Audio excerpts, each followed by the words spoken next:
Hello বন্ধুরা, রোজকার মতো চলে এসেছি আমার কথা নিয়ে, আমার ছোটোবেলা নিয়ে। তো আমাদের বাড়িতে আগেই বলেছি অনেক ভাড়া থাকতো।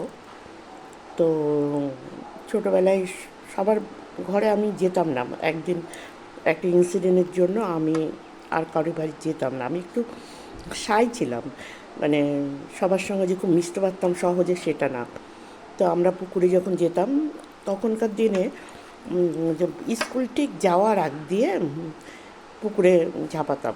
মানে যখন একটু বড় হই, যখন ঈদ থেকে আমরা যখন 4 3 4 যখন সাঁতারটা শিখলাম, তখন দাদারা বাবারা সাঁতার শিখিয়ে দেওয়ার পর থেকে পুকুরে স্নান করতাম, সাঁতার কাটতাম একদম স্কুলে যাওয়া পর্যন্ত। মাস্টারমশাই পড়াতে আসতেন, মাস্টারমশাই পড়িয়ে স্কুল যেমনি উঠতো আমরা খেয়ে নিতাম, খেয়েই স্নান করার আগে খেয়ে নিয়ে তারপরে গিয়ে পুকুরে নামতাম। মানে যতক্ষণ স্কুলে যাওয়ার টাইম না হতো ততক্ষণ অবধি পুকুরে। তারপর পুকুর থেকে উঠেই স্কুলের ড্রেস পরে, কারণ আমাদের মানে যখন প্রাইমারিতে ড্রেস ছিল না, যখন গার্লসে যায় তখন ড্রেস ছিল, যে প্রাইমারি সেকশনে করে দিয়ে স্কুলে ছুট দিতাম। চুল দিয়ে টপ টপ করে জল পড়তো, সেইভাবেই ছুটতাম স্কুলে। যেতে যেতে জামা ভিজে যেত, মাস্টাররা বকতো, কিন্তু এটাই আমাদের অভ্যেস ছিল। তো সেই বাইরে আমরা যখন দিই বৃত্তি পরীক্ষা ফোরে, তো বৃত্তি পরীক্ষা হওয়ার সময় আমাদের যে ভাড়াটেরা ওরা বাংলাদেশ থেকে এসে আমাদের বাড়িতে ভাড়া ছিল। ওদের বাড়ির দুটো মেয়ে ছিল, চীনা আর মিনা। তো চীনা মিনা,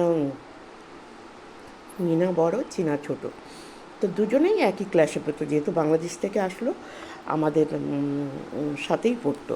তা আমরা পড়ে, আমার তখন খুব, যখন পড়ে বৃত্তি হতো তখন খুব নতুন স্কুলে হতো, মানে হাই স্কুলে আমাদের সিট পড়তো। তো প্রাইমারি থেকে হাই স্কুলে যাব, এটা একটা বিশাল আনন্দ। তাও আবার গার্লস হাই স্কুল না, বয়েজ হাই স্কুল, সেটা অনেকটাই দূরে। তা আমি মনে মনে খুব খুশি যে সাইকেলে যাব দাদার।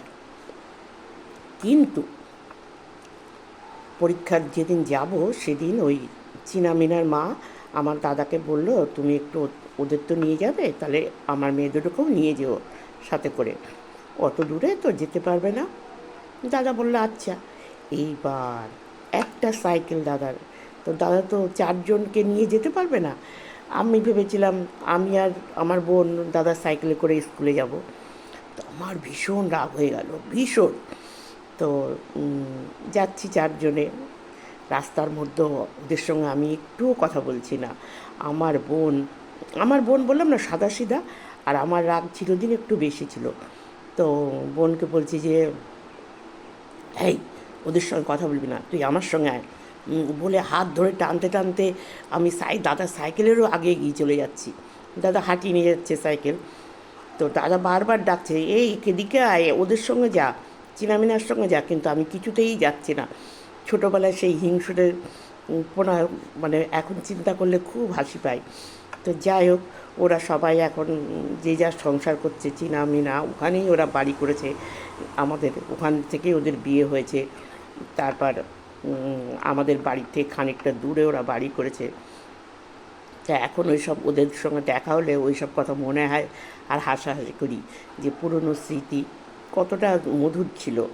স্কুলের এই যে হিংসা মিমকে, কিন্তু এখন আর ওদের সঙ্গে দেখা হতেই চেষ্টা করি, কিন্তু আর হিংসা আর আসে না, মনে হয় ওদের সঙ্গেই থাকি। তো সেই দিনগুলো খুব মিস করি। আজকের মতো বাই।